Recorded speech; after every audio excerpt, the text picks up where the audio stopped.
The December 2nd, 2025 meeting of the Whitman Finance Committee is opening. We have with us Chuck Colby. We have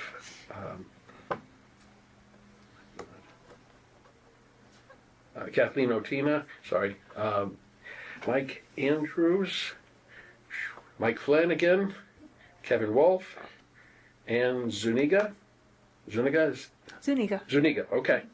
And myself, Mike Warner. We have heard from Al Cafferty. He did have his surgery. He's feeling good, but he's very tired from the physical therapy stuff, so he says if we need to, we can give him a call, but he expects to be back next week. So that's great to hear that he came through all in one piece. All right. So that's what we have. Do we have any minutes to vote on tonight? No? That's just the one from last. Yeah. That was a kind of a quick meeting. Great. Mm-hmm. Reserve fund, still at $35K. I have not seen any changes to that. Tonight's business. So we've got a few minutes here to do anything that we would need to talk about beforehand, but it's 6:45. DPW for water and sewer is here. We have half an hour scheduled for them, less if they need it or whatever, but then we'll have a chance for us to kind of talk about what did we hear, follow-up questions, et cetera, and then at 7:30 we have DPW for highway tree, which is basically the same thing. They have the half hour and then our whole any final discussions. So that's it. So I'm thinking maybe sneak in any of the subcommittee reports. You got anything, Kathleen? You're like the subcommittee queen. Yeah, well, Capital Committee has not met since our last meeting.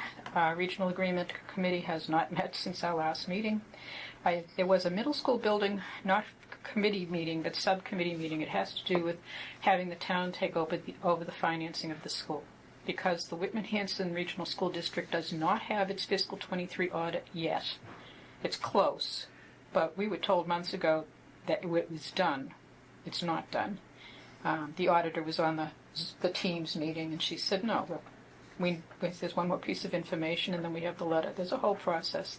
And she hopes that they might have the audit done for fiscal 24 by February 1st, which is cutting it way too close. So kudos to Mary Beth Carter. She anticipated this could be a problem, so she initiated working with bond counsel for the town to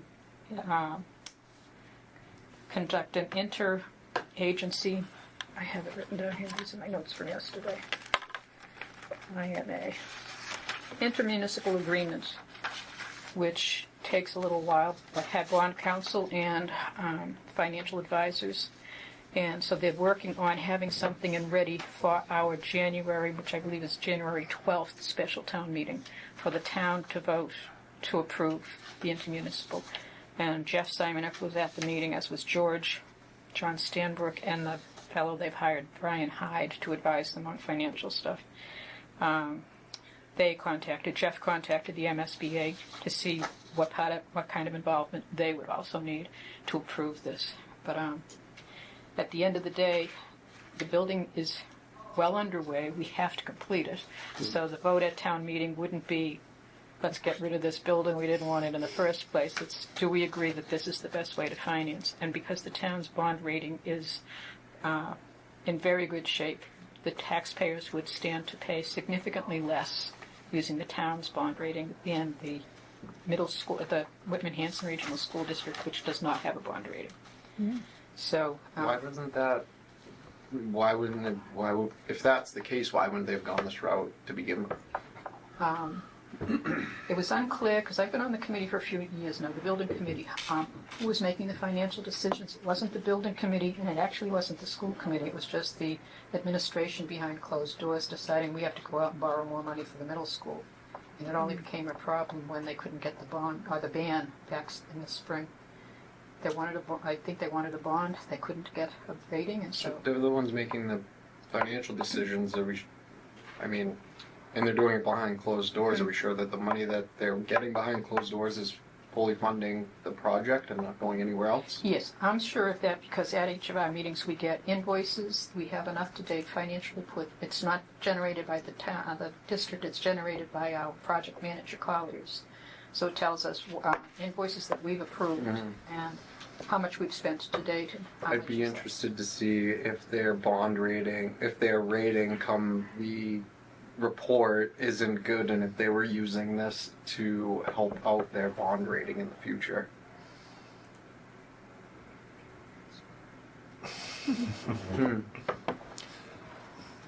When are they out of funds?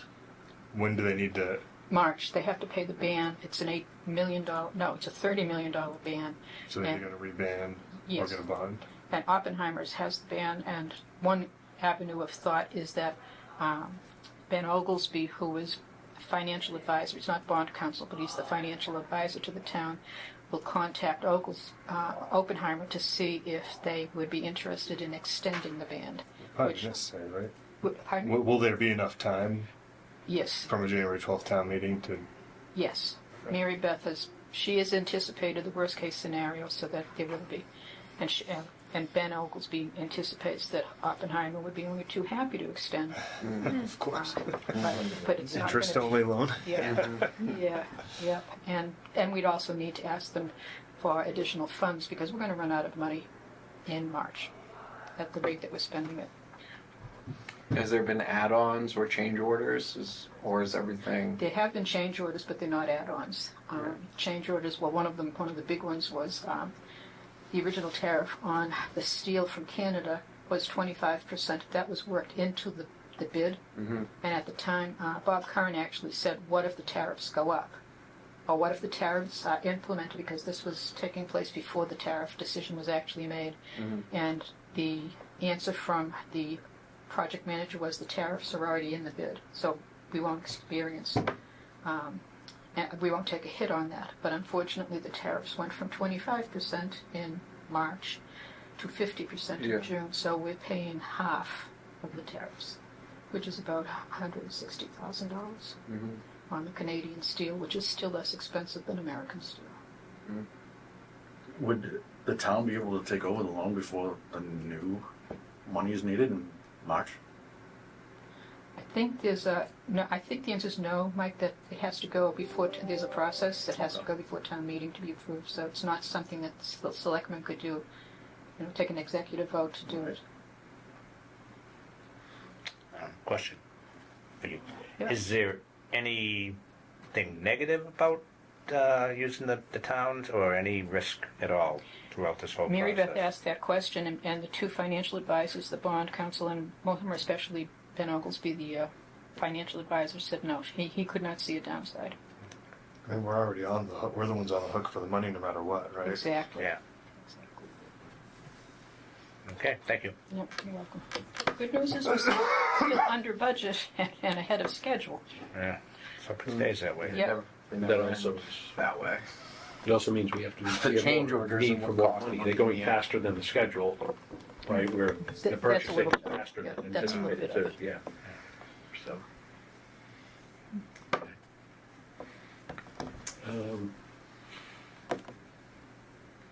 Have you seen? I haven't talked to Rick Anderson on there, and I'm not sure how involved he is. But the DPW building is done. They were working on a final report because they did not think they would be spending all of the money that was set. Have you seen anything or heard anything about that? Looking at Mike? No, I haven't spoken to Rick. I haven't, Yeah. I haven't talked to Rick. Let's follow up on that because obviously I should see Rick next. I mean, Kathleen sees him before me, but I should see him next Okay. Tuesday. Next Wednesday, excuse me. yeah, I'm just thinking we don't get any reports on it anymore because the building's done. Yep, I can also. But touch there base seems with like him. there should be a final report. Here it is, everything done, and this is what we said it was going to cost. This is what it cost. Were we above? Were we below? So That kind of just stuff. my personal experience on these job sites, like the commercial side of things on the job sites, Yeah. it always goes into the extras. And that why I asked about change orders is because that is most often the case where the money gets used up. Because it doesn't look good if you bid a job and then come way under and have to explain that to the town side. Why did we ask for so much? Because the next time you go back to the town and say we need this much money, they're going to say, well, you didn't use it all last time. Can we do it for less? And then on the other side of things, you know, they like to add and get the full amount, you know. So most oftentimes than not, it's like, let's add a bench, or let's, you know. I know that there were some spirited discussions that were about that, and I know that the building committee was pushing back on that. We don't need that. We It was a spec it. soil contaminant that I was curious of where Yeah. the extra would come in, because I think that was what the reasoning for for holding extra funds was the possible contaminated soil. Yeah. But yeah, I can reach out to Rick. Yeah, I just think it's a good practice to have a final piece. Yes, Absolutely, yeah. You know, and also it's, you know, we've got, there'll be more building, right? And we've had several buildings in town that we had the bid, walked in, and we didn't know there was asbestos all over this. We didn't know that they were dumping oil or whatever it was in the ground, right? And all of a sudden, we get, you know, $500,000, $1 million overage.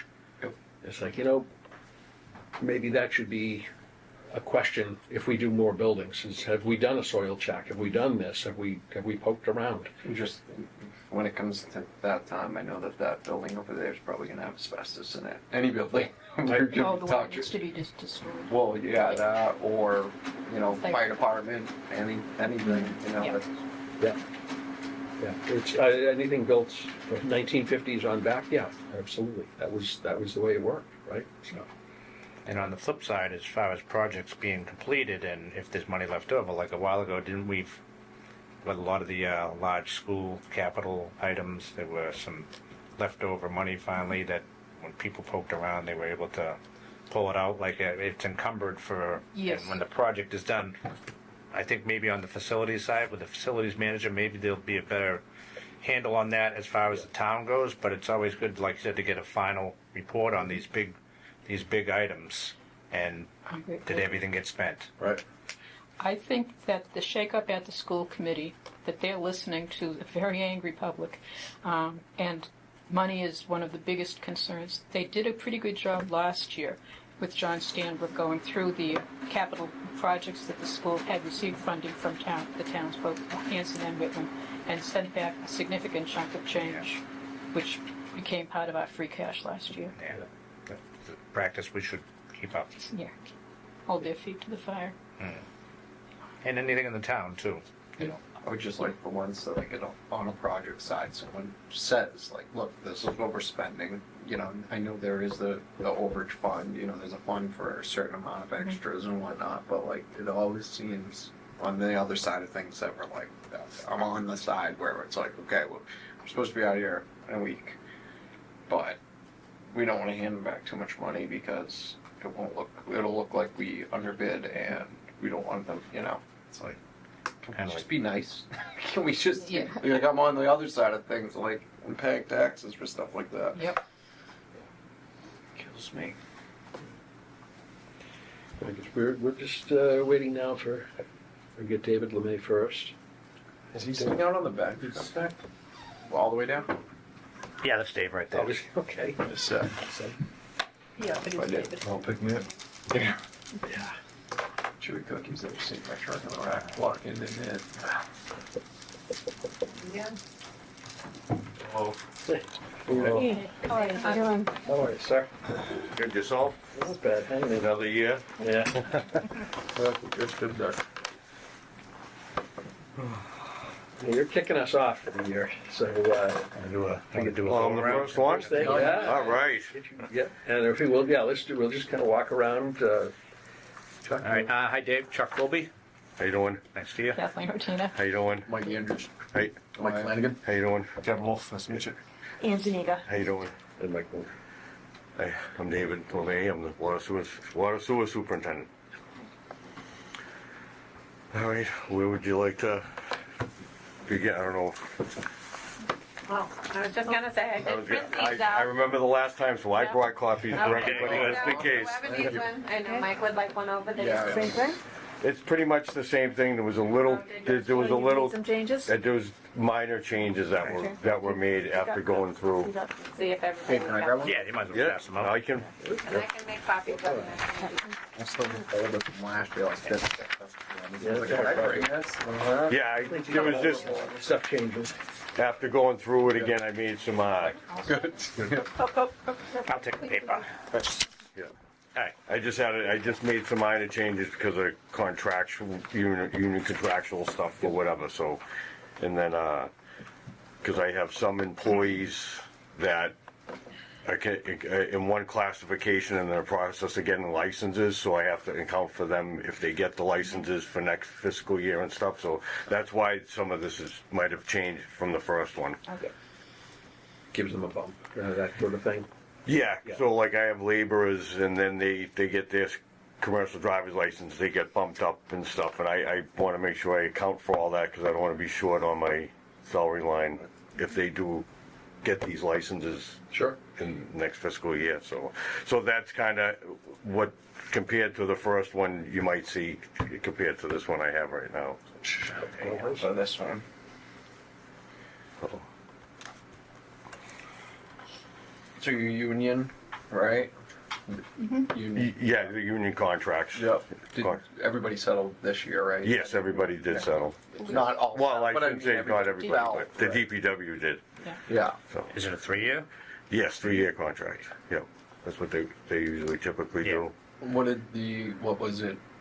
2.5? I think it was 2.5, 2.5, they did, the DPW did 2.5, 2.5, 2.5, I know other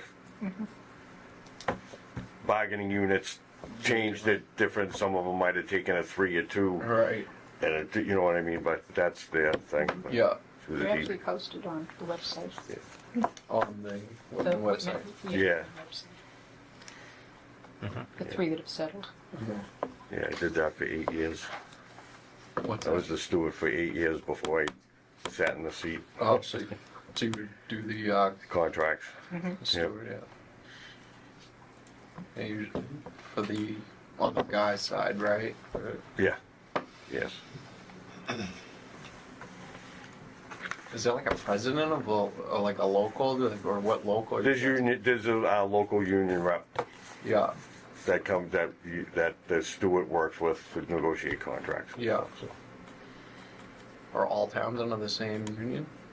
no. You're your own union in this Yes. town. AFSCME's here, but Teamsters are in Bridgewater Yeah. for that municipality. You know, it's whoever they want, whoever they think can represent them the best. Yeah. So you've seen both sides of things. Yes. Yeah. When were we talking last year about like having, was that the water, having some sewer things that we needed to keep in mind? We were talking about the, Bank lockbox, was it? Yeah, they got rid of that, the bank lock, but they got rid of that last year or the year before, something about, Mary Beth handled that one. Something had to do with the treasurer accounting or something, so they did something, so it's just, they took that out. okay, Obviously, if you kind of go backwards, but if you go to the bottom for the interest, principal, and debt miscellaneous, I kind of leave that out in the beginning because I have to get that from the accountant and it kind of changes. So, because I know within the next couple of years, I have 2 bonds coming off that we paid and stuff, so that fluctuates year to year. So I leave that one out in the beginning, and then getting towards the end, I'll see where we're at and I'll put it in there for the final. I do remember you talking about fire hydrants was one. That's thing, what I was talking about. Right. I didn't Yeah. mean bank And was it lockbox. their ejection or the sewer? Some of the sewer. So- they're 17 getting something old. was getting all like we were worried about So- breaking down or something. Yes, I will, if you actually scroll down under, it's called maintenance, so some, in different, depending on where you look at it, it's worded different, but on this one, it's called maintenance for 50,000. I have 17 lift stations, and right now, Lift stations, that's what it the is. sewer lift stations are 30 plus years old. They're all starting to fail, and the control panels they're failing. I have 2 right now that are temporary fixed. I'm in the process of I hired an integrator, systems integrator. We already did new control panels at the 2 main stations. So they're gonna be it's like a service contract. So one of my capital projects is to do the rest of them, and then this it's a service, so if something happens in the middle of the night, we can just call him up, he answers the phone, or he can come down and he can take care of it. And it's through that control system, the company that installs them. Oh, so they assume And then they come down 2 times a year, and they'll go through all the stations, all the control panels that they install, make sure that everything's operating properly, and So 2 of them are done right now. 2 of them are done right now, Two the of 2 how main many? stations. So will they many? do all 17? I have 17 altogether, so So it it's looks gonna like. take a while to get the rest of them done. Yeah, it all depends. With the 2 main stations done currently, it's to do all the program, part of that's already done, because they kind of operate the same. So a lot of the program's already gonna be done, so it'll actually cost me less to do all the other stations. So that's just the hardware part. Yeah, that's kind of, yeah, I'm not So too now you'll be familiar with actually it, but putting the actual- probably, yes, the hardware part of it's gonna be done, so the cost to do the other ones won't be as much. Right. Because part of that program's already done. Yeah, and so then that'll be on a service contract per year. Yeah, well, it's kind of, yeah, it's a service contract. Yeah. We have somebody available to help us take care of this 24/7, 365, whether it's a phone call and they walk us through it, or they could come down and look at it, and they also come out twice a year to go through everything to make sure things are operating correctly. So is that something new you're getting in That's- now, this service? That's new that I started this year. Yeah. Because I did the 2 main stations, because we had 2 pumps at this Auburn Street main station, 2 check valves blow apart, so we had I remember seeing them working down there one. yeah, that was a big emergency repair and stuff. Yeah. I had to go through DOR and accounts deficit spending, because it was like It was ready to 400,000. split right over there. Yeah, but if that station goes down, the whole Whitman goes down. I Yeah. can't, no flushing any toilets. Yeah. Because, we had 1 pump, and if that 1 pump failed, that would be it. Nothing moving. So, the sewer system's old. Yeah, we've had our Yeah, challenges over the past few Pull- years. Slowly getting it working. It's a capital project. It's all, once I get to a certain 5-10 years, I get everything up, I'm gonna have to start upgrading everything again. And the predecessors before me or whatever just kind of never, Did any of that? they should have been doing that all along. As things got newer upgrade, they should have upgraded. But Yeah, we had some big failures over heading on the Brockton side a few years ago. yeah, Yeah, it was very expensive. yeah, it does. But yeah, that's what I'm working on right now. So, but that's basically what my increase is here on the maintenance for to increase it 3,000, because it's for that service contract to pay for that every year. Is that already in the billing? Like include like in the town's billing for because the bills. Yeah, well, I've already started that. I've already paid for that out of my current budget. So I'd like to increase it to help pay for, so I can use other money for Yeah. other stuff. Because the sewer maintenance gets expensive. There's not a lot of the maintenance we have to do. Our system's so old. If one thing breaks, I can't just fix like this little part. I have to fix Yeah. like a whole. Yeah, you were saying with whole those pump stations that some of the parts didn't even exist anymore, right? Yeah, Isn't that that's the other thing too. Like I have stuff that's old. 2 stations currently right now back on the old, they call it the float system. So it's just, there's 1 pump with a float and it hits it and it turns apart, because I can't, the parts I need to actually fix it through, this current system is Xylem, so to actually try to get that, they're out of Florida, and they just, Not getting that far. no. Yeah. And the cost of that system, I could put a whole new control system in it than just Right. Yeah. replacing that. One part that you'd have to track down every And time. this company's say local, they're in Epping, New Hampshire, so it's not like that, it's nice to get something closer to Yeah. home. Yeah. I'm just curious. So where does so when the town resident pays the water and sewer that money? Where does that money get spent? Like where that goes? That goes into the water and sewer enterprise fund. Okay. I'm just lame. Nope. I don't know anything about that. Yep. Like what's Yeah, where's that go? That basically pays all That this. basically pays for everything that's there. Okay, so Yeah. that's what I was asking. That, So yeah, it pays for increase- what we purchase for water, what we dispose of for wastewater, and then any maintenance, union salaries, and all, everything. Okay. Everything within this water and sewer So the division. I noticed I got my water and sewer went up, right? So that's what I was asking. Does that, so that's included, that's for this year coming, like the increase that I just paid on the new one, right? Yeah, well, we haven't had a water and sewer increase in 2 years.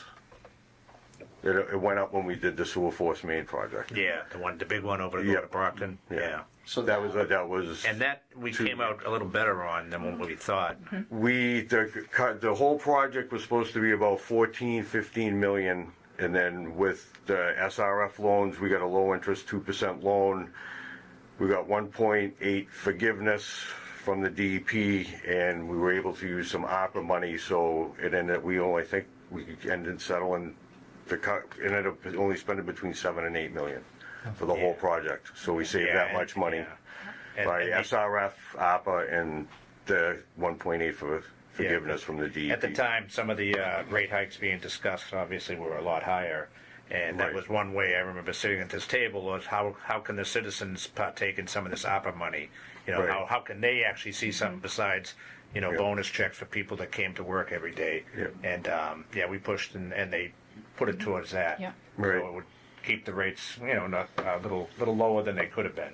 Yeah, I think altogether it was gonna be a $3 to $3.50 Yeah, at the increase beginning it between was water gonna be and a real sewer. big increase. So it only ended up being, I think, $2 and change. Yeah, it was a So little it bit, actually that helped.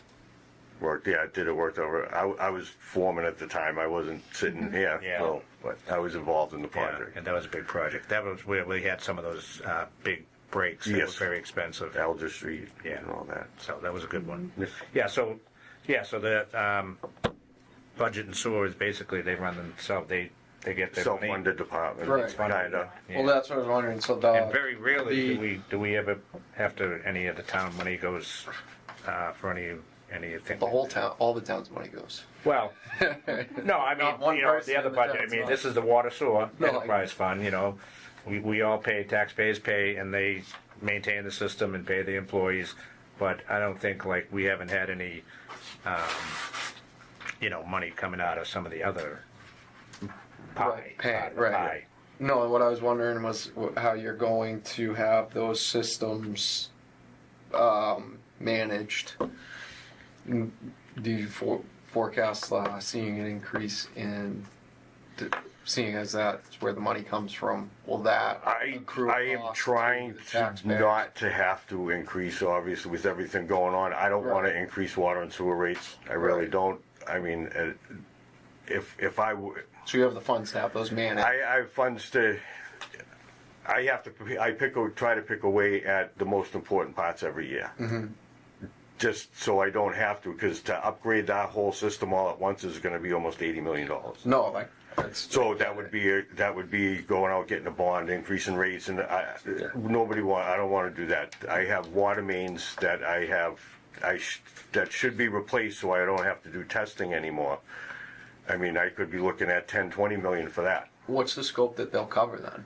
So if they do go there and something's broken, do they cover it with this? Will they just? You said that they manage these stations, right? No, just we do everything. Right. Myself or my employees, we maintain and fix all of them.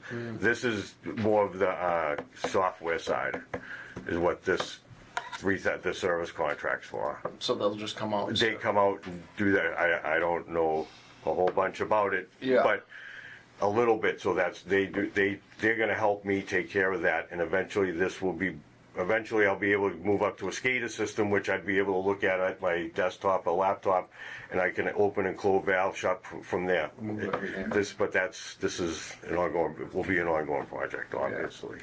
It's just another good thing about technology. It's great, but it is costly. Yeah, it is. It is, but you know, I want to try to nip it in the. If I can get some of this stuff done now, and like I try to do the most important part first. What does it bring in for revenue? The water sewer. I'm not quite sure. I just got my. It was just. But it covers pretty much your whole budget. Yeah, it pretty much covers my old budget, but there is funds left. I think they just certified my, and it was like there was $5 million in there. Like a stabilization fund. Yeah, that's that. But that's what I have to spend. I can actually do project with that amount of money. That's basically your capital budget. Excuse me. Is that basically your capital budget? Is that $5 million sitting in there? No, it's not a cap. Well, it's. I'd have to do capital spending to spend that money. Yes, but you know, but. It's everything. It's what you have to work with. What I have to work with to do projects, but like you said, it's not nothing's cheap right now. I mean, we would just, for example, Beaver Street, we want to replace the water main. That's like 1,300 lineal feet. It's going to cost me over $1 million, and that's only like a month's worth of work. Do you put any of that It's- away every year? everything's expensive right now. It's not cheap. What was Right. that? Yeah, I was wondering, do you put any away, like every year, like towards this $80 million? I know that we'll probably get No, this just stays. It all stays in there. If I don't spend, it just builds up. Yeah. So that's the savings, or maybe eventually will be. Yeah, I can't. Yeah, I wouldn't be able to wait that long to be able to save Well, up no, for that. but I'm saying if you have that's why- 10 million to throw at it in 3 years, Yeah. you know, when you get money from the state No, or however, you know, other funds. You know, But yeah, but I try to Invest it. use it. I use it we do a covered where I call. can. Yeah. So like I keep on saying, the most important part's got to come first, obviously. Yeah. The divisional expense line, what's in there? So this is my first So- time going through these budgets. So the divisional expenses, all my that's for water. What we use to like fix hydrants, replace hydrants. Okay. You know that's like the water budget side of it. And the last year, because of the new DPW facility, they had to increase that to help. So the water and sewer, will be the water and sewer's portion to pay for the utilities at the new facility. Okay. That I Oh, think right, they, I remember that. yeah, they share the share the utilities. expenses Share the along with expenses. with Mr. Martin, and we split the utility costs, so they had to increase that. Okay. But it got increased right around 30,000, I think, last year. Yeah, and water purchases will be paid Brockton. Yeah, yeah, that's so the water purchase and the disposal costs. That's those are like what would be the max we'd ever spend. We usually we come close, but not. We never usually Go over spend that much. Yeah.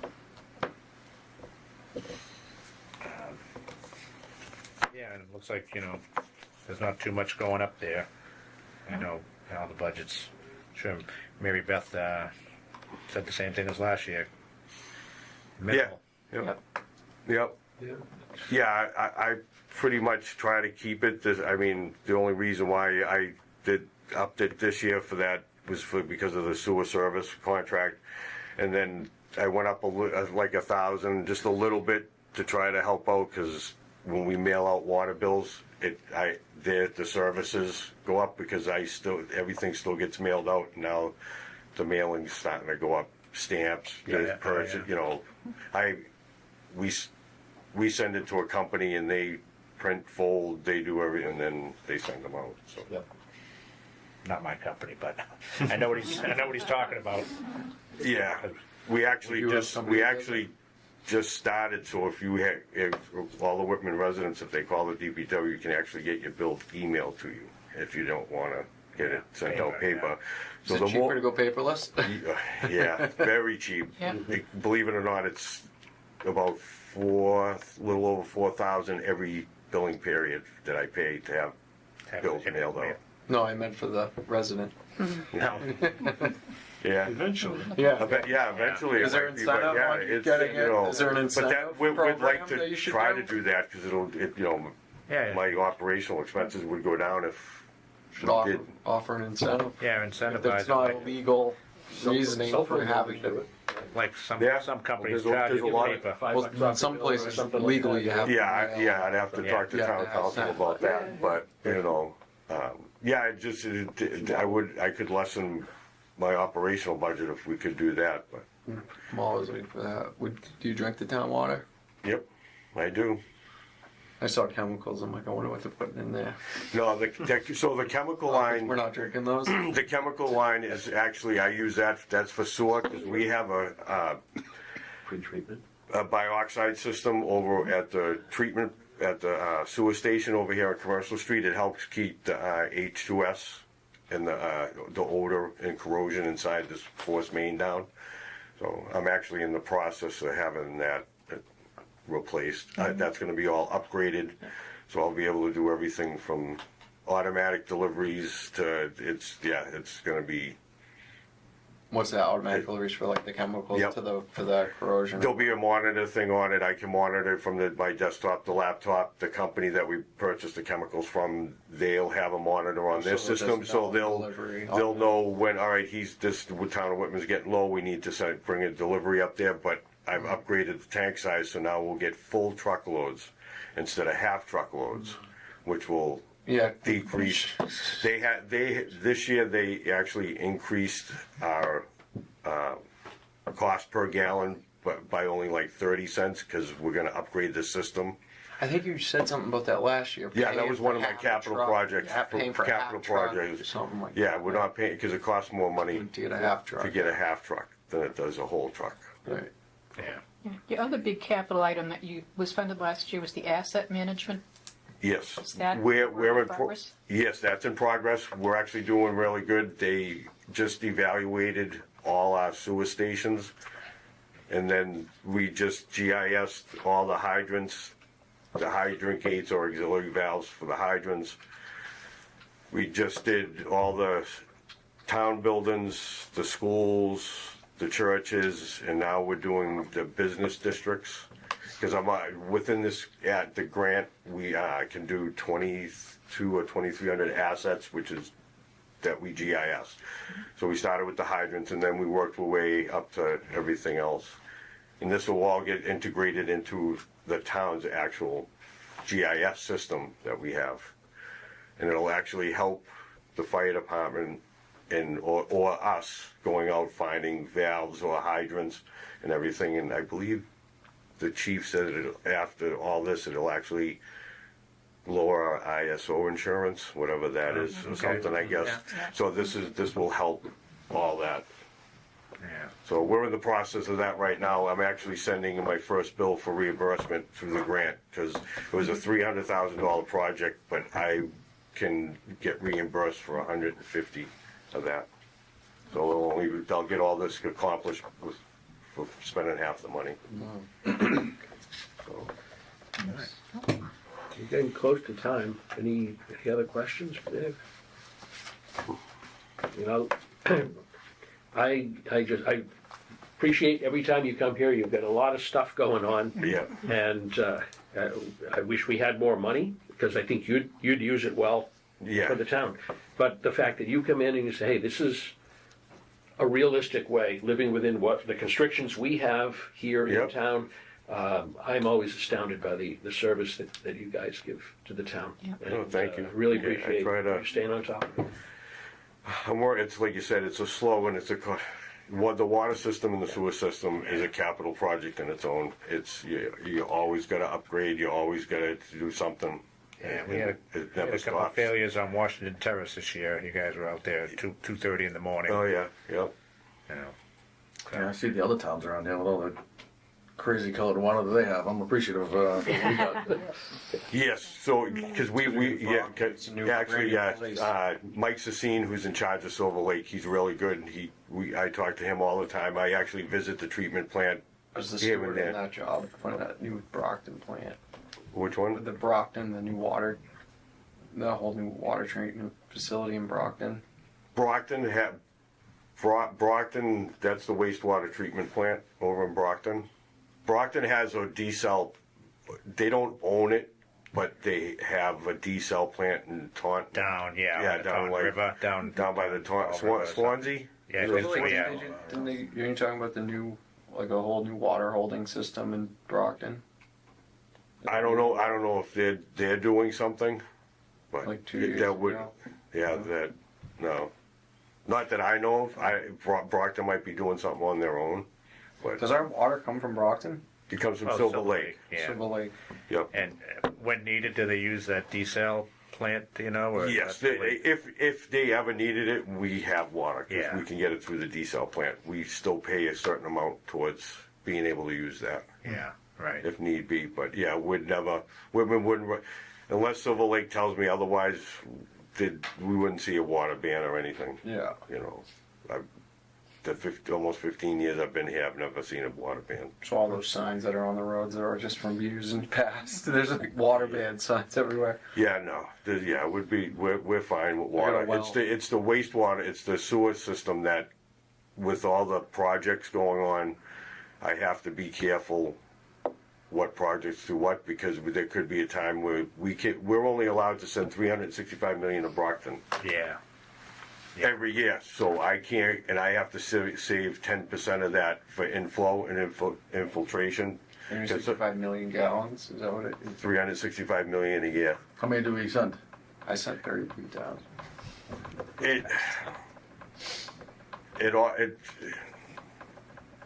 I don't know, it varies. It really does. Do we ever come close or? No, not right now. But We usually the do more- like what we build.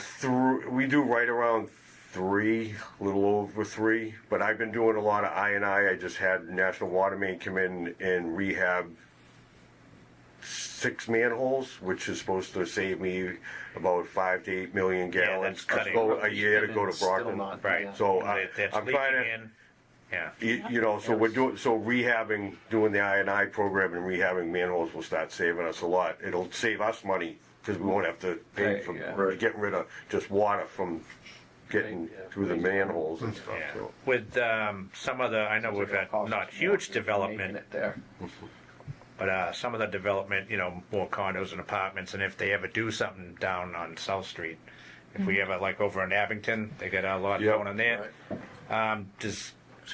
Does anybody ever talk to you about if some of these big projects are planned? Like, are we ever gonna? You know, I have a list concerned with in my getting office. that limit? I've actually have a list, and I've gone over it with Mary Beth and stuff, that what I've seen plans for and what possibly could happen, and we wouldn't be able to do all the projects. Or I wouldn't be, the sewer system won't handle it. Okay. Wow. Okay. Really? Yeah, That's good to know. yeah, it won't, yeah, if they, yeah, Select board know that? yeah, they would, yeah, it Should. Yeah. Should, maybe. unless I get all these sewer manhole, all these rehabbed and start saving. Depending on how bad they Right. want it, they Yeah. might pay for But that's one close thing I have to keep an eye on. Yeah, because those rehabs, in layman's term, leak water, rainwater. Yeah, over years, the And manholes, we're charged the for it. concrete, Yeah. it gets corroded and it gets pinholes and this and that, and they go in there. So, like I said, I just rehabbed, like I said, 6, and it's supposed to save me 5 to 8 million a year from going to Brockton. Right, So, because they charge us for whatever goes down. but so that 8 million I save might be able to go towards another project, like if they built Pond Street or whatever, Yeah, so. yeah. It wasn't good it Rockland that preventive was just told you can't build anymore because we're not going to allow it? Oh, really? It had something to do Yeah. with water capacity and the old air base. Yep. Oh, yes. Yeah, Union Point. Union Point, yeah. Well, once that was done, Rockland was like, I'm just very surprised Abington's Still- building what they're building. We're still trying to build in Union, so the Carpenters Union, that, and still trying to bring water find a way to bring water in there to build units. They don't have a way to bring, so Barkham is a possibility.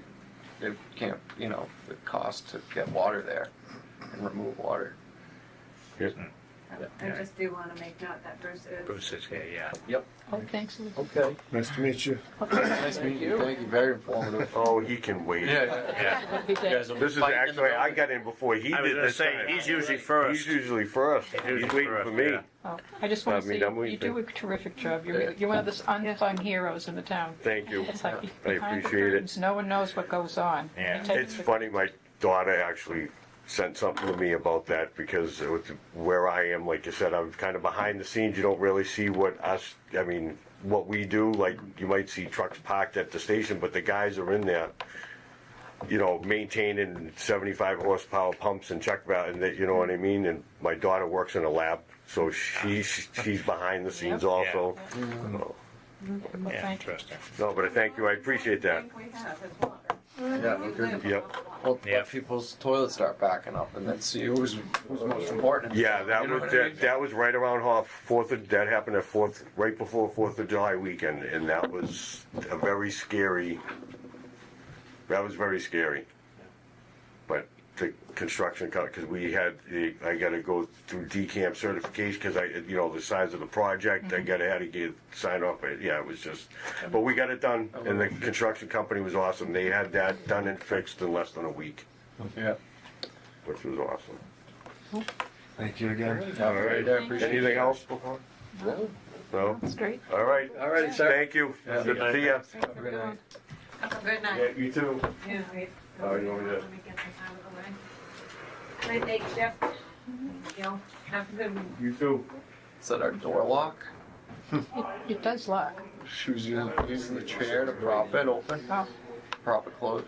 well, it also unlocked. Read that. Go Yeah. to the next. Come on in. Yes, please. Somebody was playing Christmas music. Yeah? You don't want Never any, seen it like that. happiness in the room. We're talking about this.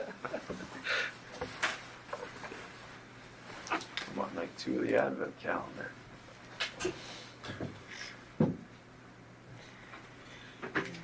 All right. Alrighty. Yeah, right there, Bruce. See you again, sir. See you. How we doing? Mike Warner and Chuck Colby? Chuck. Kathleen O'Tina. Hello. Mike Andrews. Hi, Mike. Mike Flanagan. Hi, Mike. Kevin Wolf. Kevin. And Zunita. What's your last name? What's your first name? Zunita. And. Junito. Oh, And. okay. Do you have copies of this? Do you have copies of your budget? I do. I don't have extra copy. I just brought my own. I This didn't. is, I believe, Yeah. what was emailed over. In case okay. anyone, That would be cool. We'll be close. You can never tell.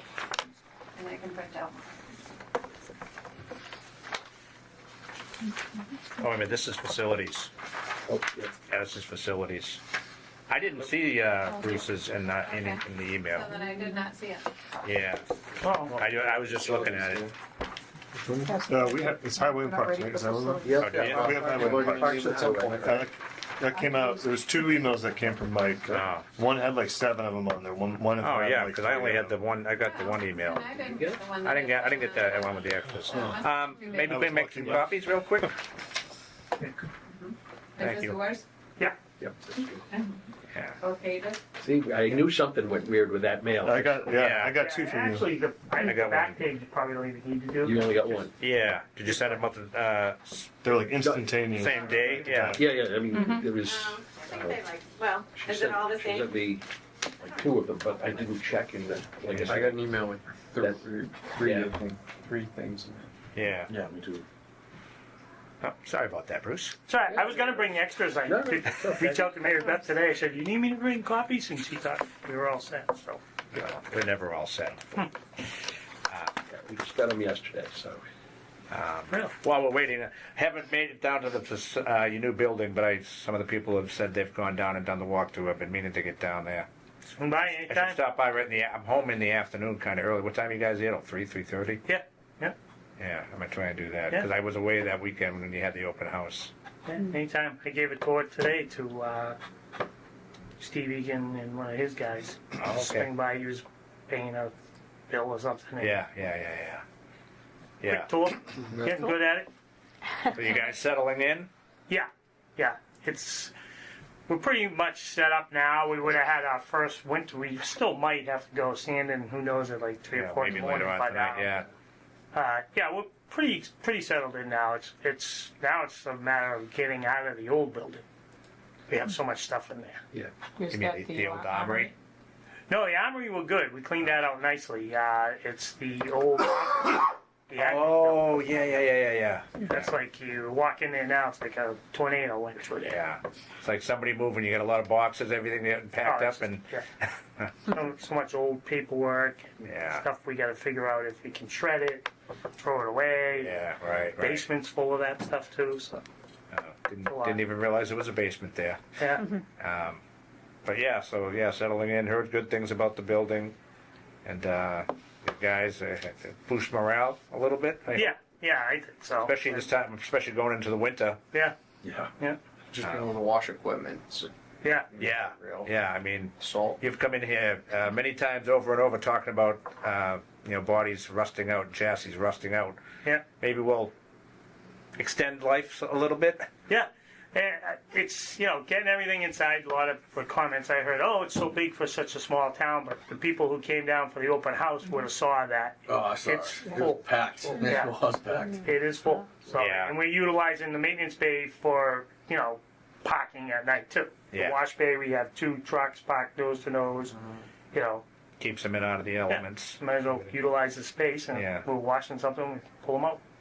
Yeah, I've heard a couple people comment that it was thought that there was more than what we needed, but I just, even though I haven't been there, I said no, that we probably just got We'll what we grow need. into it. Yeah. Well, a good thing to point out too is, so that rear building replaced 3 buildings. We had the building out front by the road, which Right. was totally full of equipment and trucks and things like that, and then we had the admin building, and we had the building out back. Oh yeah, that's right. So So now it's we don't 3 have the going into admin, so it's 3 buildings going into one. Yeah, Now, and Is there still fuel there?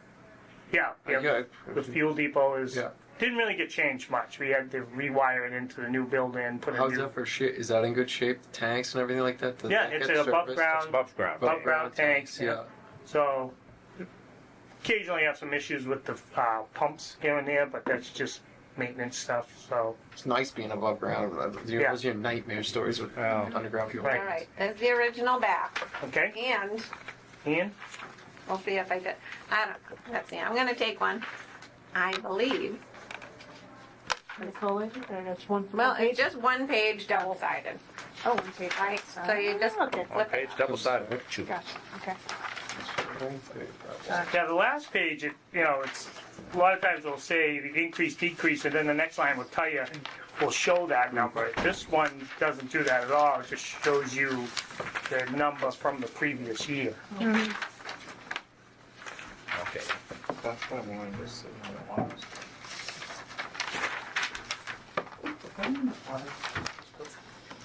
Oh well.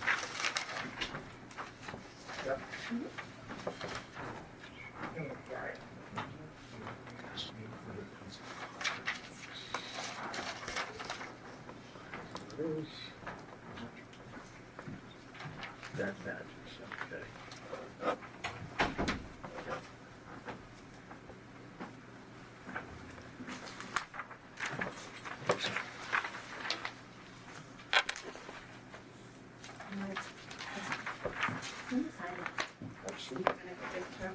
She just might have mentioned it again when I walked in.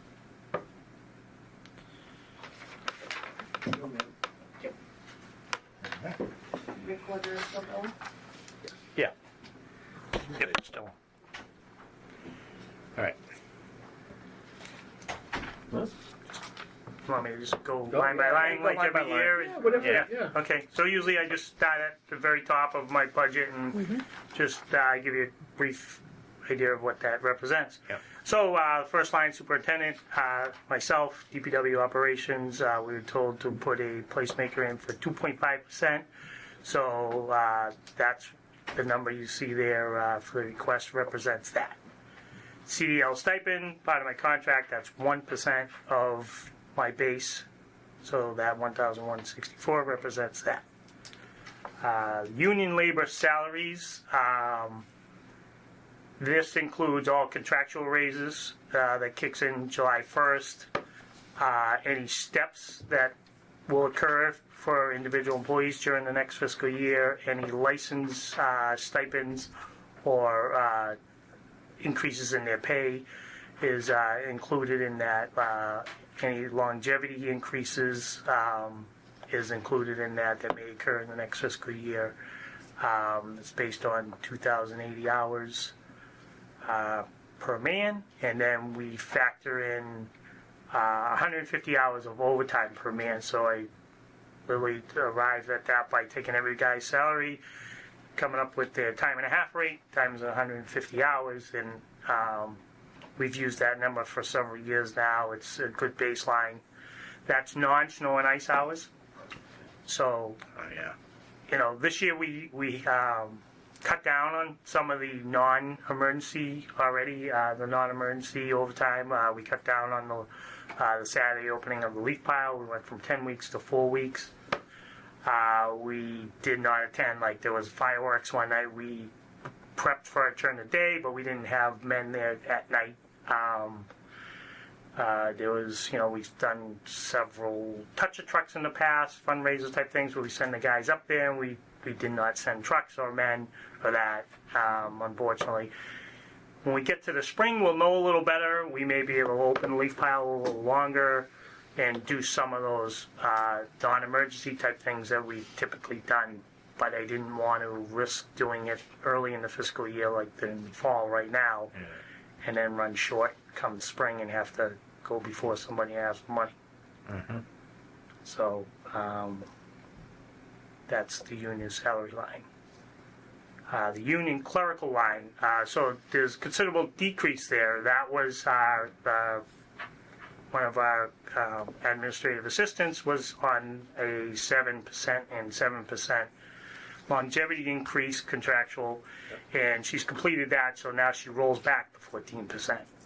Yep. So that's where we arrived at that number for her. What was that? Was that the agreed to retire? Didn't Was that the go? No. So COVID thing? after you completed your 20th year of employment, you can opt for a 7% raise 2 years in a row. So you get 7 and 7 on top of the contractual raise. And then if you're still employed here, you roll back to 14%. Okay. Yeah. So she thought she was going to retire or going to go on. No, Or just whatever that's what it was reason. designed for. Yeah, It's kind yeah. of bump your very end so that your pension is based on top 3 years. Something. Yeah, so a lot of folks, myself Depends. included, Everybody's work's different. Yeah. Pension's different. like I took the 20-year, I took it when I hit my 20th, when I completed my 20th year, because I thought it was going to go away.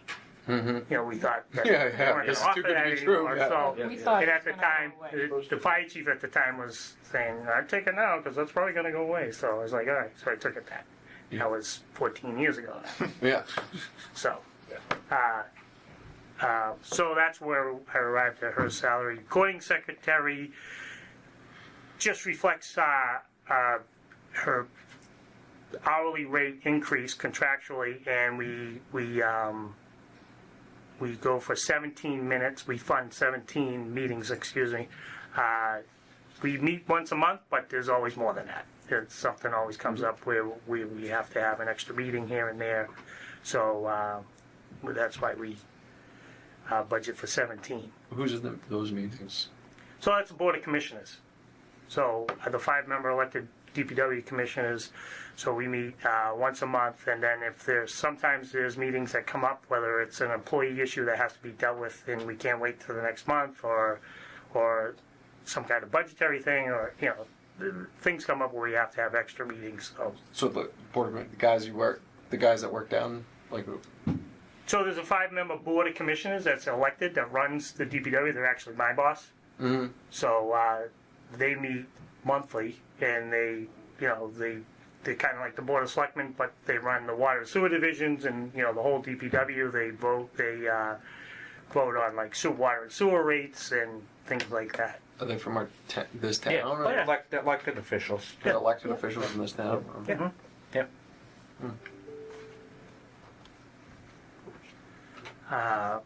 Longevity. So the longevity for the union is all rolled into their base salary now. So as they hit certain amount of years of service, certain raises go into their hourly rate.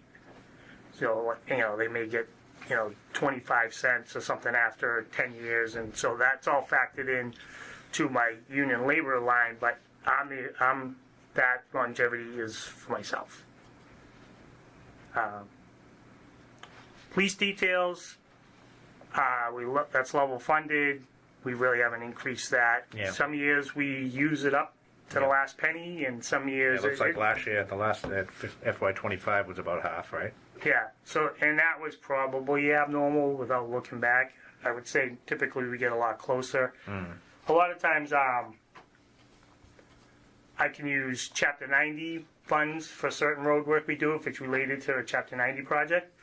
A lot of times, if we're working on the road, say my crew is paving a trench that was created by the water department, say they had a water leak or something, I'll charge the detail to the water division, because the reason we're in the road working is to repair water leak. Divisional expenses. So this had the largest jump last year. I think if you go back my first year to like 2010, 2011, that line was like 169. So it was a very gradual increase over the years. I think one year we jumped up to accommodate for tree work. Every time I need to cut down a tree, a dangerous tree anywhere, it's $2,500, it's $3,000. We do what we can, but we don't have we don't have a bucket truck, we don't have a crane, so a lot of these trees, so every time I call it, I just had a tree taken down in the town forest, but it abutted somebody's backyard, and they were worried it was going to fall in their pool. That was $2,200. And Who do you use for taking down trees? You typically get pricing from the two Whitman, so Plaza and Elliott. Oh yeah.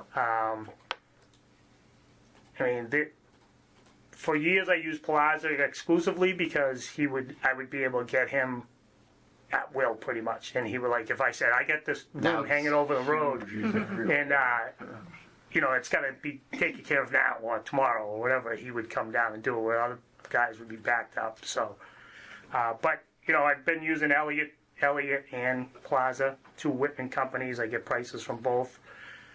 Pretty much say to them, you give me a fair price, I'll kind of go back and forth for you guys. Yeah. And short of having a contract with a tree company in town, which years ago Frank Lynham had discussed doing that and just going out to bid for all tree work in town, but we never really got there. While we're on trees, so you said dangerous trees and such about town. How does that come up? Like someone will call you and say, "Is it dangerous tree overhanging a road?" Or yeah, I'll either spot it, or we'll have a resident. Like in the instance that I was just talking about in the town forest, that wouldn't have been something I would have spotted because it was literally in the woods, but town-owned land. I actually had the land surveyed because I didn't want to take her word for it that was our land, so it cost me $1,300 to get a property line. Yeah. But now I know where it is. So any trees in the future, I could say, well, that's yours, but 2 feet away, that's ours. So you've run into it with this person before? Yeah, and it happens a lot. There'll be a tree out and everybody assumes it's a town tree because it's right out by the edge of the road, but that's not the case. You have to go by the layout of the road. So a lot of times it's trees that I see. As part of my job, I'm the town tree warden. I did take a tree warden certification class years ago, so just part of the job. Yeah. We have multiple trees in the park we have to take care of. There's some that we have to take down this week. We got a ton of vines in town. There's these huge vines that grow on these branches. I'm walking with my son and I could see them. Yeah. I called it. I said, "This tree's gonna come down. This branch is gonna come down on Alden Street." One huge branch came down on Alden Street. I'm like, I've been saying it for months that thing is gonna come down. Lucky no one was under it. But yeah, I was just curious. Yeah.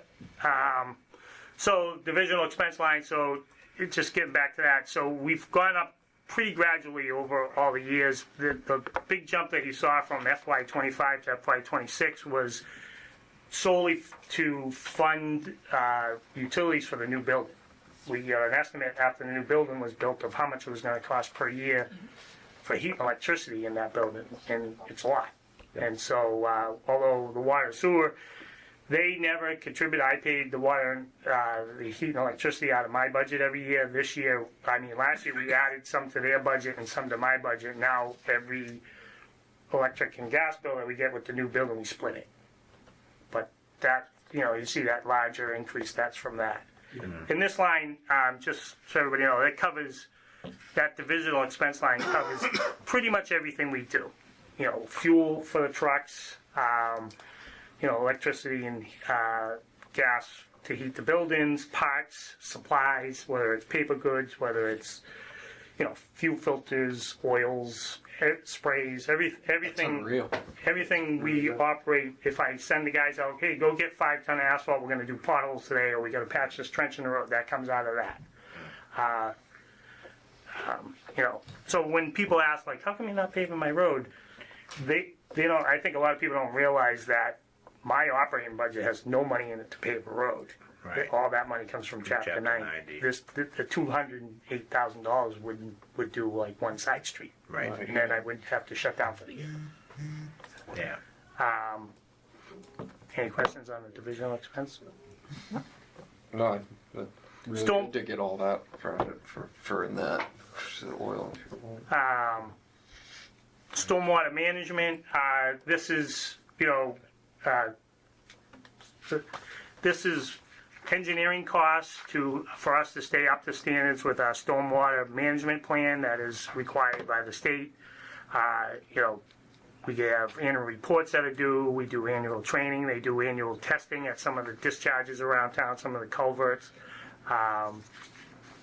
So there's a listed discharge, where they check storm drains to see, like, it's not as common as it used to be, but in the past you could open or walk by a storm drain and it would smell like Downy Fresh because somebody in their basement had a washing machine and they had that hooked up to their sump pump, Yeah. and they would pump it into the catch basin up front, and they might not even have known they were doing it. Right. The previous owner from 50 years ago might have hooked Yeah. it up because the backyard septic system couldn't handle the water, and so that's all illegal, and that all has to be looked for. So stormwater management's a big thing, and it's getting bigger. Some cities and towns are forming their own utilities called stormwater, and they're charging residents an extra tax for it and everything. We're not there yet. Street lighting. So I am requesting, Mary Beth had asked that we level fund all the operating expenses. I did put in a request for an increase on this. The $50,000 barely gets us to paying the light bill. So several years back, we inherited all the streetlights in town. We had every streetlight in town was switched over to LED. And when we did that, we took ownership of the lights.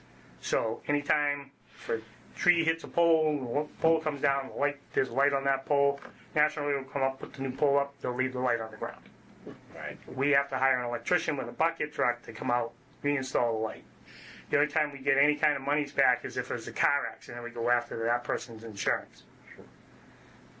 So, there's been times where people are calling me saying, "Oh, my streetlight's out in front of my house," and I've gone months and months and told them that I can't fix it because if it's a dangerous intersection on a main road, but if it's a mid-block on a little side street, I tell them I just don't have the funding to fix it. We've had I did fix about 6 of them a couple weeks ago, but people get very used to having that street light in front of the house, and they think it's for home security, like it makes them feel secure backing in and out of their driveway or just like having it in front of the house. And I said, that's not what they're for. They're for traffic.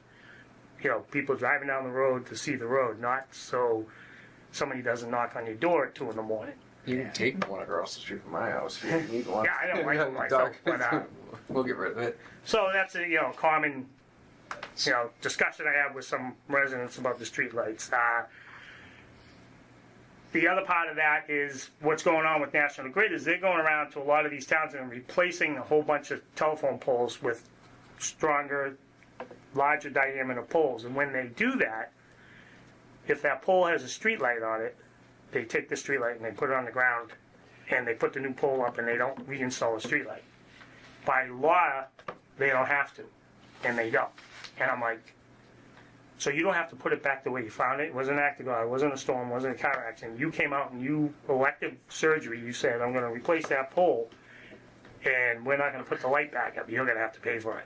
And I've challenged it, and the guy from National Grid has actually tried to help some towns, and he lost, even though he works there. So it's a rotten deal. So I'm It curious, sure is. Verizon's going to be putting up, they're going around and they're going to be running all new high bandwidth cables here in town. Yeah. And so they are contracted with National Grid. They'll rent the pole space from National Grid, as I understand. And then if any pole is leaning, damaged, or whatnot, to be able to handle the new wires, they're just going to replace those. So each one of those lights are possibly a charge you're going to accrue. Correct. And yeah, because they've been going around measuring every pole in Yeah, town. we've seen them surveying. They've had a stick. They take So pictures of it. we don't own. So there, I mean, because Verizon's obviously going to pay the utility company to rent that space. The town. So what does the town benefit from getting the high bandwidth from Verizon? Just the ability to have this new. Having thing. another option than Comcast? But we can't benefit from that at all, or say we don't want it Well, on the poles. We don't. Yeah, I'm not sure about that. I think that's more of a selectmen's. They grant Yeah. the easements and Yeah. things like that. That would be to the ones to National Grid. negotiate some Yeah. kind of financial compensation. Yeah, Well, I mean, And they place the should. lights as you're doing it. Yeah. Don't leave them Yeah. on the ground. Yeah, they How about should. that?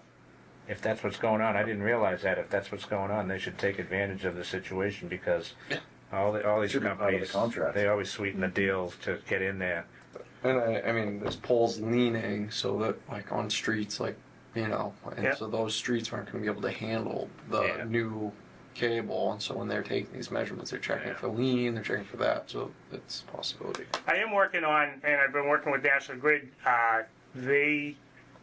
Their representative did tell me that if the lights that we had installed and we took ownership of are compatible with their system and their lights, that by rule they have to take ownership back. And so I'm working on that. I sent them the specs on the light because I'm like, please take them back. Because then if that happens, all we have to do is pay the electric bill. Well, we make sure they don't go to the blue light, though, and then you have that annoying blue lights everywhere. Oh yeah, So yeah. if I can, and I know this isn't a budget question, but yeah, years ago that was a program, Lisa Green. Lisa Green. Yeah. So now that we've had this for a while, good idea or not so good idea? So, We So did I- save some money. So I'm At sure the we beginning. saved money on the electric bill, but in the words of my National Grid rep, he said if we had just, and I'm not saying that Lisa didn't, she did a lot of work to get that done, and at Yeah. the time it was a great project Right. for her, but in hindsight, what I'm being told from the National Grid rep was if you guys had just waited a year or so, we were replacing them all anyway. And then we would still own them, and you would just be paying the electric bill. Okay, all right. I was just curious Yeah. because I was here when all that stuff was Yeah. underway. Yeah. Okay.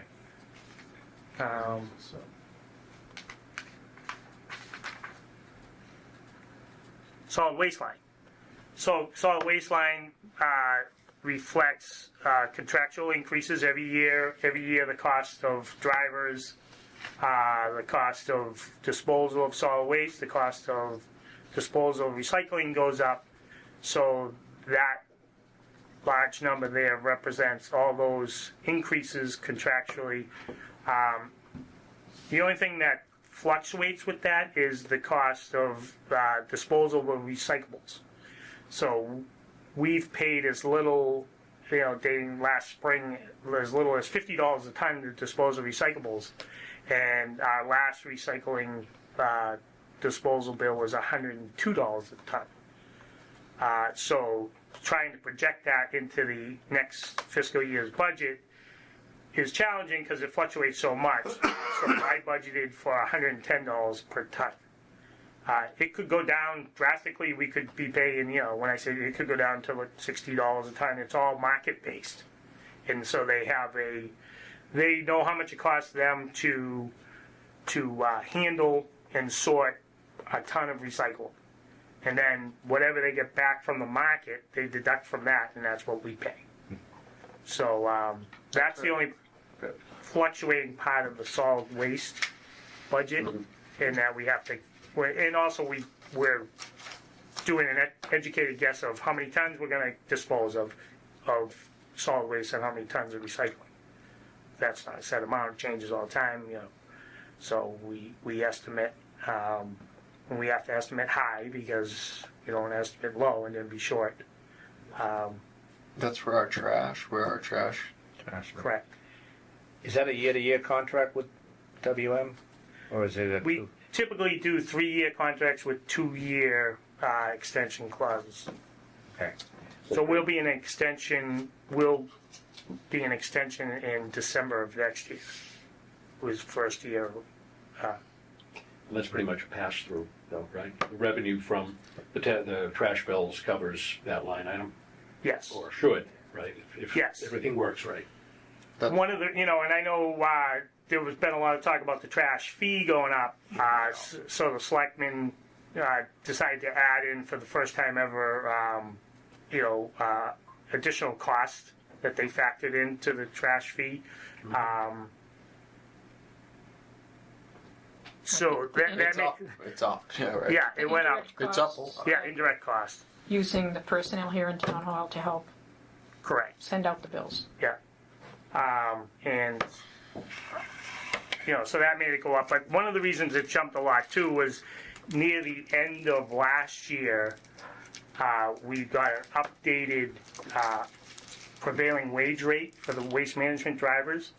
And it's based on a union contract with Boston. And so once that was updated, they owed their drivers back money, and it contractually we're obligated to pay that. So typically we might have a $10 increase year to year on the trash, if that. But last year we had to absorb $70,000.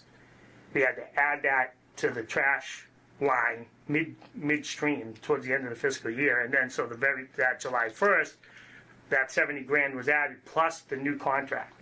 So that's how we got a larger jump than normal, and then the additional indirect cost was added this year, so it was kind of like, in my opinion, bad timing to add to indirect costs. Yeah. Probably was.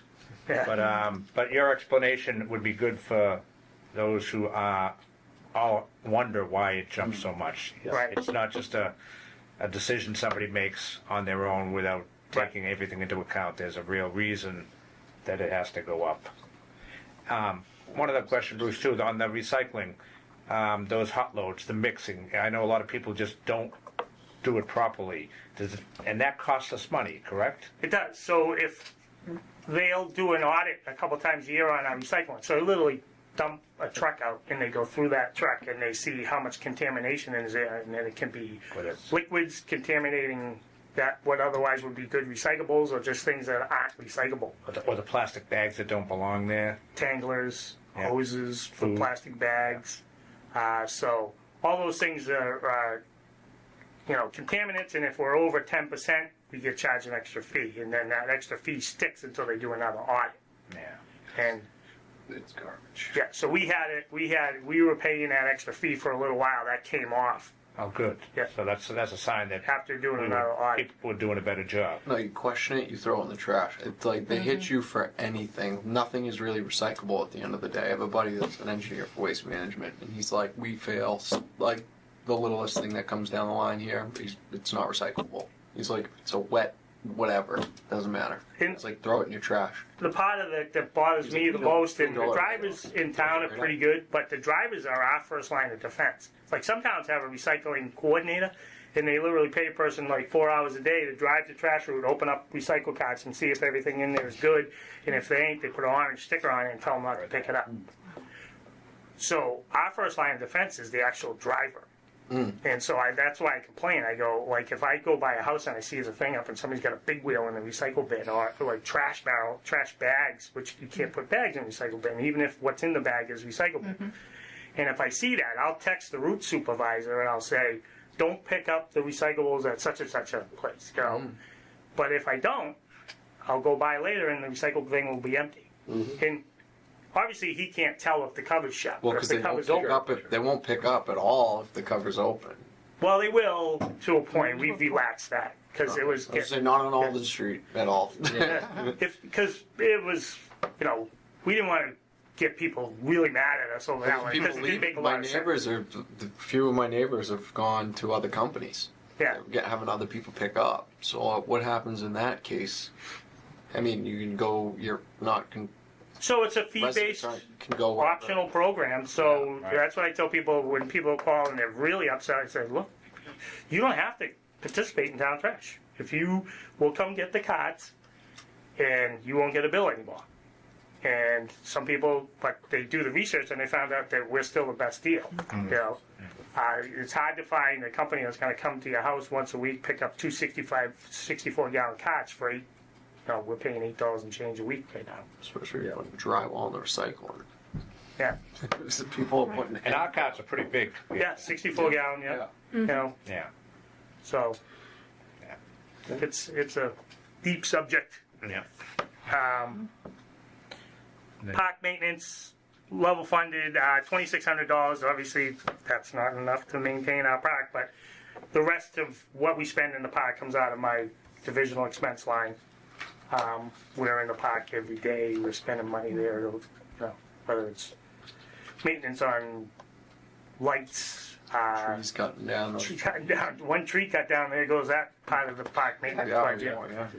So, You yeah. guys fall those trees though, right? yeah, because there's no targets in the park generally, so we Right. can cut down a really big tree in the park and just kind of let it fall. Yeah. And then we cut it up on the ground. So those we generally take care of ourselves. All right. And then snow and ice budget is a fixed budget every year. It's always set at $120,000. I don't know really where they came up with that number years, but it's been that number for many years, and it's a budget that could be legally deficit spent, and we deficit spend it. Even on the lightest winters, you usually deficit spend it because parts for the sanding equipment and stuff like that can be very expensive, and so those repairs that are specifically snow and ice vehicles get taken out of that budget also. So it's equipment repairs and things like, not purchases, but And do drivers, if they're on like overtime or weekend, does their salary come out of the snow and ice? yes. So any snow and ice related overtime, whether it's black ice or plowing a 1-foot storm, always comes out of the Yeah, snow and ice line. And so the other 150 hours that is in the Regular divisional union line is for work during their regular Yeah. shift. But yeah, any type Yeah, of if overtime that the occurs. guys are working a regular job, like when they're out plowing during the day, does that actually come out of the snow and ice, or No. just comes out of their regular? if it's a Yeah. daytime weekday storm that doesn't come out of the snow and ice. Okay, that's what I thought. Can they roll into from the night before their regular shift? Most of the time. That's what Yeah, happens, right? yeah. So like if they happen to get called in at midnight tonight, they'll from midnight to 7 a.m. will be time and a half for them, and it will be out of the snow and ice budget. And when 7 a.m. rolls around, they go back to straight time, even if they're still doing snow and ice removal. And then if they're still going at 3 p.m. when they normally would go home, it revert back to time and a half. And it comes out of the snow and ice budget. They do go to double time after 16 consecutive hours That's of what work. I'm say. That's yeah. Yeah. So that would be double time. Yeah, let's hope we don't have much of that this year. Thanks. Like you said, we deficit spend. I know a few years back, somebody was advocating for maybe raising that 120, but we always. Sunday's double time for the guys? Yes. Yeah. Regardless of what it is. Snow plowing is double time also. So sanding is time and a half. So if they go out and they treat black ice or an inch or two of snow with the salt trucks only, that's time and a half. Once we go out plowing snow and we're actually scraping the roads with the plows, it's double time, and that's when we have the contractors come in, Yeah. which we have hardly any of. Yeah, you don't have many. We used to put like 40 something pieces of equipment on the road. Our 17 or 18 guys and the rest of the contracts.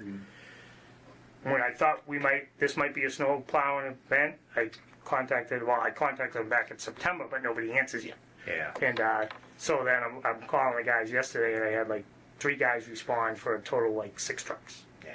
What's that for contractors? They're already all parked somewhere. They already got. And it's just not as many people want to do it Not as many anymore. people, You don't yeah, you have see- you don't have the companies. We used to have companies in town, Cameron Paving and Cacciatore went out of business, and those guys had like 4 or 5 Yeah, big Cacciatore trucks did each. big trucks. Yeah. And we used to hire them, and then you get the landscapers with the 1 or 2 pickup trucks. Now it's all guys, almost all guys with just a pickup truck yeah. that are like landscapers, Oh, or yeah. they just have a pickup truck and they I work have a for friend the that town. buys A shit little trucks. different driving those big trucks. He just buys shit trucks and contracts out. Yeah. He buys like 6. Yeah, we're not alone. You see it it in all the towns. Everybody has signs up. The insurance for snow plowing is skyrocketed on them, so a lot of them don't think it's worth it. worth it. Yeah, especially with some of these light winters.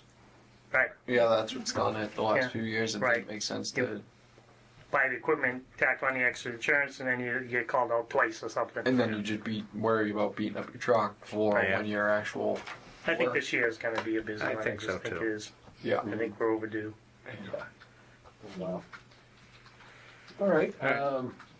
Any other questions or comments or anything you got for us? Bruce? Very Yeah. informative. I think It's not on this budget, Bruce, but could you just update us on the TIP project? So the TIP project is moving forward. Our engineering firm, environmental partners, they're called Apex now, is working on that.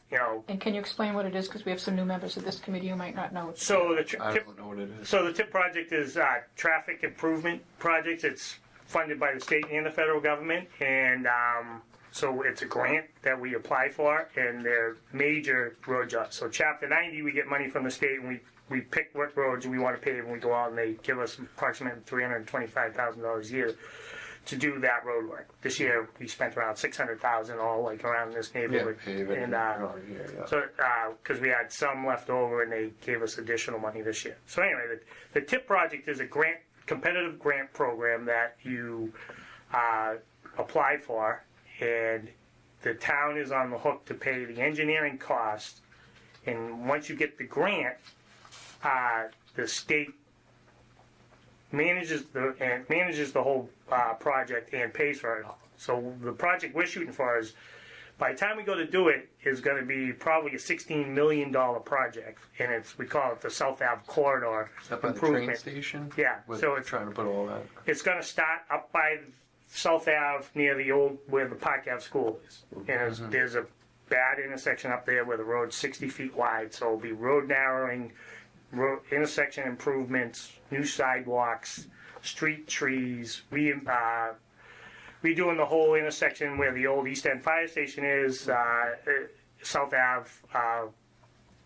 Ave, Franklin, and Pleasant, where they come to Yep. and they The have gas the road station that goes right there. behind there.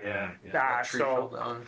They have those old growth trees all right there. The shrub pulling out. Am I in the right place? Is the No, gas this is, station the crappy gas It's station down right there? past Regal Liquors. Yes. Yeah. Yeah, that will be reconfigured. The one I think you're. I'm thinking talking about like Yeah. turning to left. The gas station's right there. You'd be Yeah. coming out where there's an old school that's closed down right there. Yeah, Yes. yeah. Yeah. So that will be all redone. The next intersection where Commercial Street comes out, 4-way.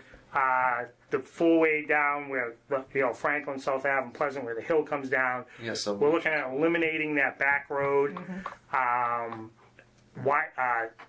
Making the road that comes down Pleasant Street to the hill a lot thinner with street trees and sidewalks.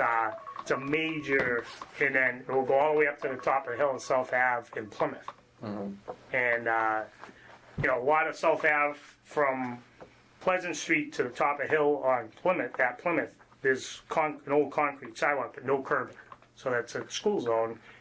Curbing provides protection, some protection to pedestrians. So that'd be all new. So it's a huge project. It's shovels in the ground. They're saying 2030. It takes 6 years to go through the process. So we've been working on it a couple of years, and the town's been funding it each year at town meeting, funding the engineering part. So we'll be into it in engineering from 1.2 million. And there's no guarantee. Do we that have any say in what goes on, or is like the state take over until? Like, No, we should have do? absolutely have a say. So we'll be having more and more as we progress through the process with the state in the actual planning of it. We'll be having meetings. We'll have public meetings. We'll have meetings with the select. We've already had a few where we have like preliminary plans where we show like what we think it will look like. Like the 400 block, we call the 400 block where Rainer Ave is and Regal Lick is, that apartment building. That whole sidewalk will grow all the way out to the road will be a normal 24 feet wide, where now it's probably 60-something feet wide because you have that area in front of the foot. And that would be like grass and trees and things like that. It would just totally transform that. Have you named that? Would that have a name that get named? It's called the TIP Project South Ave Corridor Improvement. I meant that section, that little grassy knoll. And when it gets built, Yeah, try and get one. 2030. Plaque. yeah. So the board of selectmen are the ones that have to, have the say on that, right? Yeah. Well, it'll be selectmen, it'll be residents input, people, especially businesses. The guy who just bought the old East End Fire Station at Durian Insurance, was it? I keep calling it the old. But he's been in a couple times to ask about it before he bought it and then after he bought it, and he thinks it will be great, So that building What's he you're referring planning? to the east end, is it the brick building there? Yeah. Yeah. Okay. Yeah. When I was a kid, that was a fire station. Yeah. Looks like a fire station. Yeah. It was Mason and Mason. Mason. Yeah, Mason, yeah. Sure. Well, is it still Mason? They sold. Did They just sold Still it. has Yeah. it as Yeah, Mason. yeah. So what are they planning? What's he? Just offices. The guy who bought it is the one who owns the fertilizer company that's up past the high school on the left. So that will still be all operations, and this is just going to be offices. Tough parking. Right, but it won't be. No, when you're done, right? He'll have like a It'd private be parking great for area in the back. storefront down front. The stairs would Yeah. be good storefront. Yeah. So well worth the investment. Yes. Yeah. It's a guarantee if you spend on the. No, it's not a guarantee that you'll get the grant. It's a bit. But we've talked. We've had lots of meetings with the state, the players involved in giving the grant, and they're like the Old Colony Planning Council's been in on it. They're all really like the project a lot, and the fact that there's the big deal is that the T's there, and that the school's there, and then even the fact that we have that recreational area that at Holbert's Pond now. They all Yep. they love that, and then the fact that they may or may not build housing that the state is mandating all the towns do around those railroad You tracks. don't have the water for that. So yeah, so all that is like factors into them, liking the project. Yeah. Thanks, Bruce. We have to pay for our new water system. That's it. Great. Yeah. All right. Well, thank you again. Okay. Thank you. Oh, do you want to ask about getting a update on the building project, on the project itself? Oh, from Rick Well, I was just We wondering. didn't know if is there a closeout on the new report DPW. on the building? So we're still working on some things that they have to repair. The last pay rec they sent out to us, we told them we weren't happy with some things, so they're coming back and they got to repave what they did out front. The trenches, I don't know if anybody drove over those, but they're horrible. So we're making them come back and mill those out and redo those. They're going to be doing those in the next week or so, weather, as long as we have decent weather, 40s and sunny.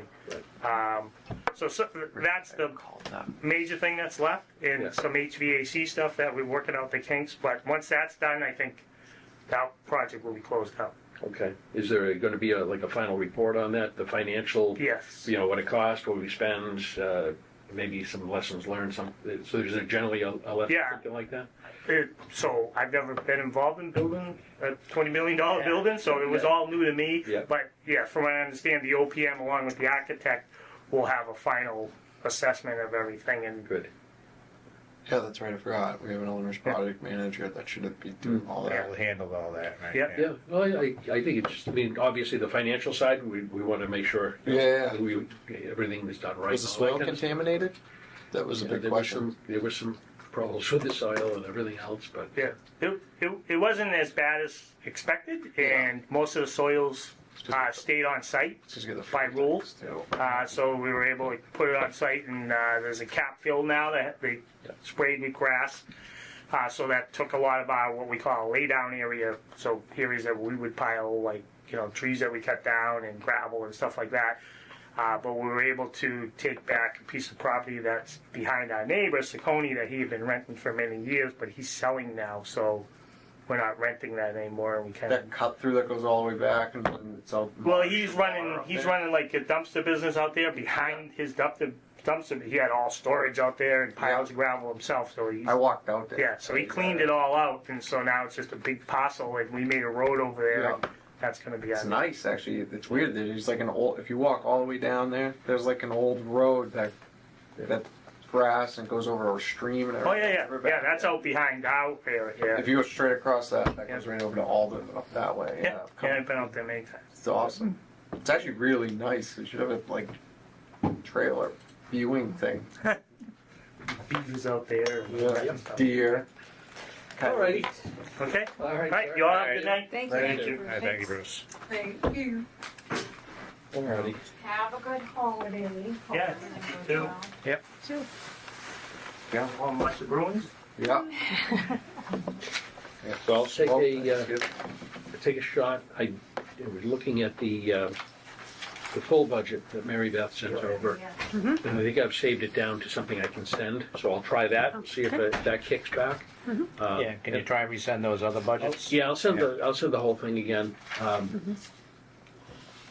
The IT team looks, so in order for us to have a shared drive where we could put all this stuff that we can all access, we all have to be on the web version of Outlook and all that kind of good stuff, but only some of us are. It's a licensing thing. and all this. Microsoft. Yeah, it's an Office. So that wasn't a 365. phishing Oh. email that I got asking if you it could join could- that. They just don't want to pay Yeah. for more. Oh, Well, no, so I don't, they haven't, it probably was a phishing one, to tell you the truth. he sent me two things with Microsoft 365. Yeah, I got one today too. Is that a fake I- thing then, or is that the? No, that's not this them, guy no. needs to quit it. No, 'cause you're phishing.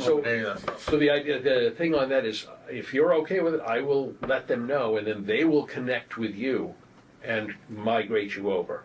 And it's not a big deal. What it ends up doing is just changes how all your mail is stored on the back end.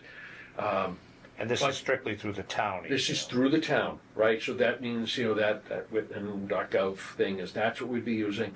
But it would give you access effectively to a OneDrive share that we'll have that's protected and secure. We can put all of our stuff up there. So unless anybody has no, I definitely don't. But I'm going to just tell them, reach out to you folks and they'll work out a time and a schedule with you. You're kind of offline from mail for like an hour or something, which I'm for us, barely we on. really care, right?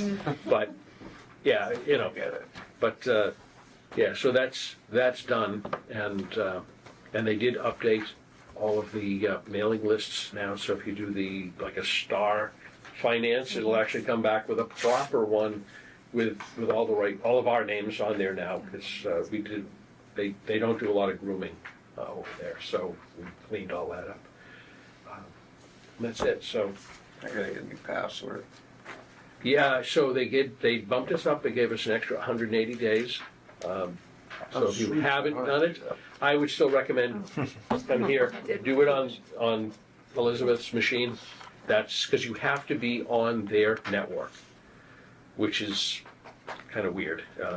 But I'm not gonna, it's whatever, it's not that big a deal. We got it here. So just make the change somewhere within the next month or 2 months, just get it done.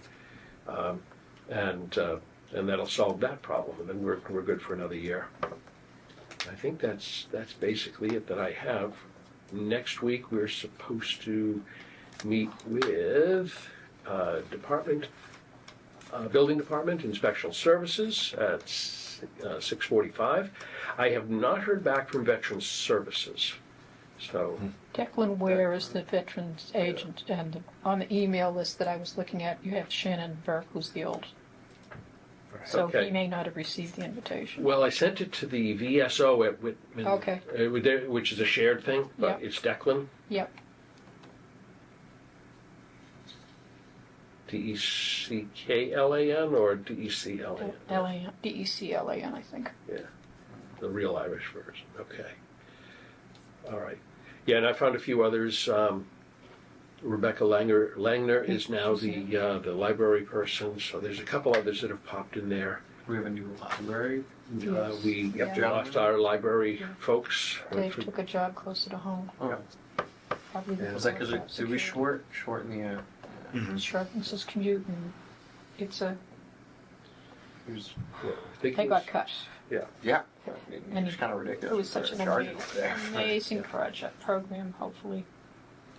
can So be the only ones we've got left that we're looking for are Veteran Services, the Assessors Board, the Town Clerk, Historical Commission, and the Library. And I've sent a couple of messages to the library, but again, the person literally just started.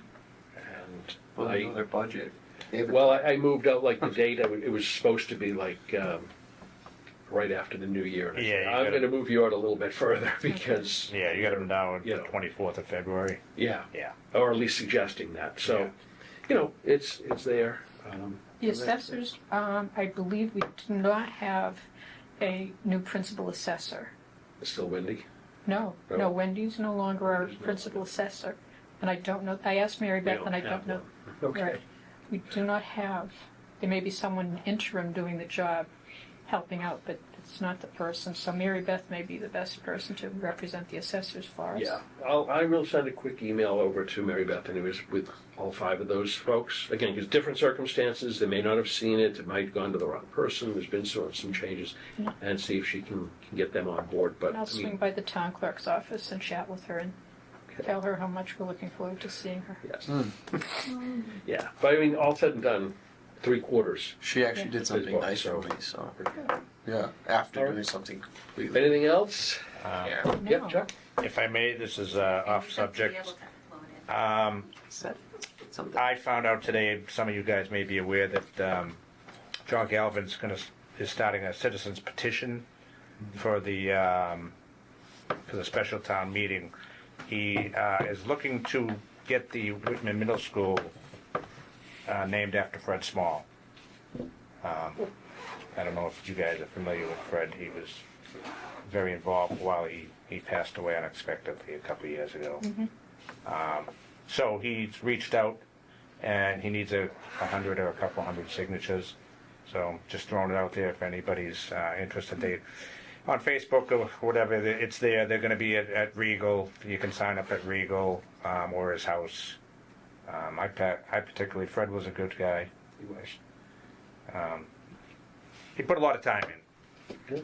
So I don't know. I think it's a worthy cause to bring it up in front of the town and see if they might want to do that. So that's all I got. Okay. Anything else? No?